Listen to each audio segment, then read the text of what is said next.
السلام علیکم۔ 2 دن پہلے انڈسٹری کے منسٹر پنجاب کے شیخ محمد تنویر صاحب کے ساتھ ہم نے جنگ کا دورہ کیا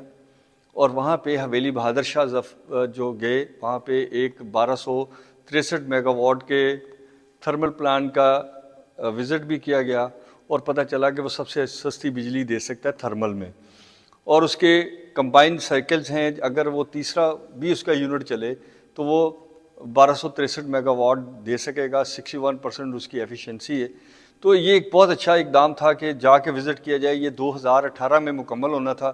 لیکن انفارچونیٹلی کسی بھی جو وجوہات ہیں ان کی بنیاد پہ وہ آج ڈبل کاسٹ پہ چلا گیا ہے، اور اگر آج ہم 1 اگست تک چلا لیں یا جولائی اینڈ تک چلا لیں تو یہ پلانٹ آپ کو ایک اچھا رسپانس دے سکتا ہے۔ اس کے ساتھ جنگ چیمبر آف کامرس کا دورہ کیا گیا، ان کے مسائل کو سنا گیا۔ ان کا مطالبہ تھا کہ ایک انڈسٹری اسٹیٹ جو پنجاب اسمال انڈسٹری اسٹیٹ نے بنائی ہے وہ ہمیں جو ہے ہینڈ اوور کی جائے یا اس کے اوپر ڈیولپمنٹ کی جائے تاکہ زیادہ سے زیادہ لوگ انڈسٹری لگا سکیں۔ پھر اسمال چیمبر کا وزٹ کیا گیا، ان کے کچھ مسائل تھے، اس کو موقع پہ حل کرنے کی کوشش کی گئی، کچھ ان سے ڈیٹا لیا گیا جس پہ فردر کام ہوگا۔ اسی طرح وہاں سے ڈپٹی کمشنر کے آفس میں گئے، ڈپٹی کمشنر صاحب نے فوری طور پہ ان مسائل کے حل کے لیے بات کی جو بزنس مینوں کو درپیش ہیں، اور یہ طے پایا کہ ہم زیادہ سے زیادہ لوگوں کو کھانے کمانے اور روزگار کے قابل کریں گے تاکہ لوگوں کی جو فرسٹریشن ہے وہ بھی نکلے، اور جہاں جہاں ضرورت ہے پارکس کی۔ اور اس میں ایک مطالبہ یہ تھا کہ جو چیمبر کے باہر کا ایک چوک ہے اس کو اوان صنعت و تجارت چوک کیا جائے۔ ڈپٹی کمشنر صاحب نے کہا جی اگر آپ خود ڈیولپ کرتے ہیں تو میری طرف سے پوری ٹیم آپ کے ساتھ کھڑی ہوگی اور آپ ڈیولپ کریں۔ اچھا جیسچر ہے کہ لوگوں کو دور سے پتہ چلے کہ اکنامک ایکٹیویٹی ہو رہی ہے۔ کل ہم نے چنیوٹ کا دورہ کیا۔ سائیں والا سے لے کے چنیوٹ تک سڑک کا جو حال تھا اس کے نتیجے میں آپ کے ٹائروں کی کاسٹ، سسپینشن، گاڑیوں کی تباہی۔ ہمیں یہ سمجھنا پڑے گا کہ بجٹ ڈال کے خاصا ڈال کے اگر ہم کارپیٹنگ نہیں کرتے تو اس کی کاسٹ لوگوں کو کیا آئے گی، اور جب فرنیچر وہاں سے ٹرانسپورٹ ہوتا ہے تو اس کے کیا حالات ہوں گے۔ پھر وہاں پہ جب چیمبر آف کامرس میں جو میٹنگ ہوئی اس میں انہوں نے ANF کے حوالے سے کہا کہ جی وہ ہمارے ساتھ ایک سیٹ اپ بنا لیں تاکہ اگر انہوں نے انسپیکشن کرنی ہے تو ہمارا فرنیچر کو کراچی میں ہر آدمی کی ایکسیس نہیں ہے، کوئی کنٹینر کے لیے کراچی جائے اپنے سامنے کھلائے اور وہاں سے لیبر ارینج کر کے ری پیک کرے، کوئی اس طرح کے ایک میکانزم کی ریکویسٹ کی گئی۔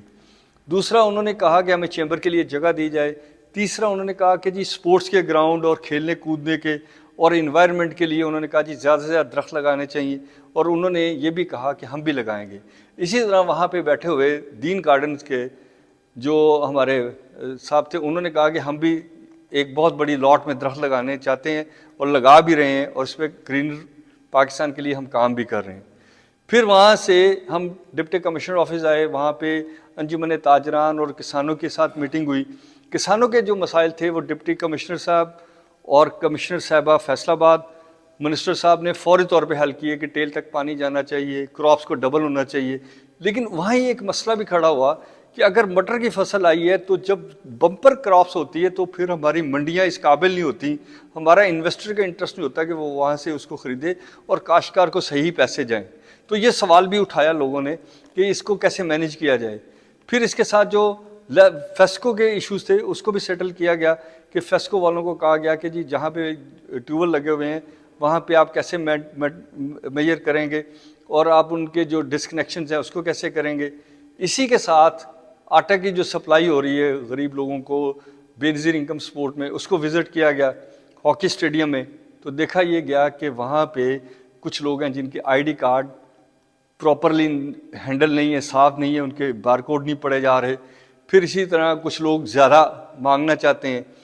پھر یہ تھا کہ اگر نادرا والا آفیسر وہاں کو بیٹھ جائے تو اس کی ڈیوائس وہاں تک کام نہیں کرتی، شاید اس کی لمیٹیشنز ہیں۔ اسی طرح آگے چلتے ہوئے دیکھا گیا کہ انجمن تاجران نے کہا جی کہ ہمارے انکروچمنٹ آگے ختم کی جائیں، تو اس کے اوپر انہوں نے فوری طور پہ کمشنر صاحبہ نے بھی اور منسٹر صاحب نے بھی نوٹس لیا اور کہا کہ پہلے آپ سیٹل کریں کہ آپ جو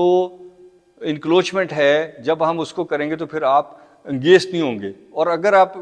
کی ہم انکوائری کر لیتے ہیں ایسا نہ ہو کہ آپ کے دوستوں نے یا آپ نے خود ہی کچھ ایسا کیا ہو۔ تو یہ ایک اچھا ڈائلاگ جسچر تھا کہ ہمیں یہ بتانا چاہیے کہ ہم صرف پریشر کی وجہ سے نہیں ہے، ہم اپنے معاشرے کو ٹھیک کرنا چاہتے ہیں، ہر آدمی کو کھانے کمانے کے قابل کرنا چاہتے ہیں۔ وہاں ایک پوائنٹ ریز کیا گیا کہ جو ریت کے نکالنے والے ہیں دریاؤں سے، وہ سک کرتے ہیں اور وہ گیلی ریت لے کے جاتے ہیں دوسرے شہروں میں، جس کا نقصان یہ ہوتا ہے کہ پانی ڈراپ کرتا ہے، ریت ڈراپ کرتی ہے، اور پھر جب وہ خشک ہوتی ہے تو لوگوں کی آنکھوں میں پڑتی ہے، اور اگر کوئی بریک لگاتا ہے تو وہ ٹرالے کے نیچے بھی آ سکتا ہے۔ تو یہ بھی پوائنٹ ریز ہوا کہ اس کو ختم ہونا چاہیے۔ تو اس کا کیا مطلب ہے کہ ہمیں اپنے معاشرے میں آنکھیں کھول کے ذہنی طور پہ تندرستی کے ساتھ زندہ رہنا ہے، اور ہر اتھارٹی نے نیچے تک اور نیچے والے نے اوپر تک کمیونیکیشن کرنی ہے، اور ہم نے جسٹس دیکھنا ہے، انصاف دیکھنا ہے، اور اس کے مطابق اپنے قوانین میں اور اپنے ایس او پی میں فوری طور پہ کام کرنا ہے۔ اور مجھے بہت خوشی ہوئی کہ جو کمشنر صاحب ہیں وہ شیخوپورہ میں بھی رہ کے گئی ہیں، 2007-8 میں ہمارے یہاں اسسٹنٹ کمشنر تھی، جو ڈپٹی کمشنر ہیں وہ بھی